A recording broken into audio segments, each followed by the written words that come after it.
ዕውቀት ሰፍቶ ስብና ቢያምር በሺዎች ተከባ ዓለምን ብትዞር የወደክለት ምንም አታውቅም።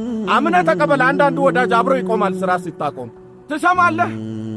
የወደክለት የሚያውቅ ሁሉ ጀርባ ያዞራል። ችግርህ ሲገስ መለኛ ብትሆን ወቃሽ በስቶ መላ ያሳጣል። ቀንህ ሲጨልም መንገድ ሲጠፋ እያሳቀቀ መከራ አምርቶ ጊዜም ሲከፋ ጨበጥኩት ያልከው እንደ ጉም ይበናል። አክብሮት የልምምድ ሰላምታ ልመና ይሆናል። እወቅ በቀን 10 የት ነህ የሚሉ ተቸገር እንጂ መንፈስ ይመስል በዓይን አይታዩም ይሰወራሉ። ዕውቀት ሰፍቶ ስብና ቢያምር በሺዎች ተከባ ዓለምን ብትዞር የወደክለት ምንም አታውቅም። አምነ ተቀበል አንዳንድ ወዳጅ አብሮ ይቆማል ሥራ ሲታቆም። ስለዚህ በፈጣሪ እንጂ በአጃቢ ብዛት እንዳትኩራራ። ምክንያቱም ከሞልት ፈጣን ነው ሰው ከጎን ሲርቅ ሲጥል መከራ። ሕይወት ምን ከብዶ ፈተና ቢሆን በእግዚአብሔር ጽና በሱ ተማመን እንጂ ራቀኝ ብለህ ስትወቅስ ምትለው በምን ታውቃለህ? ራሱስ ቢሆን ወጥመድ ዘርግቶ አንተን የጣለው። ሰምተኛል?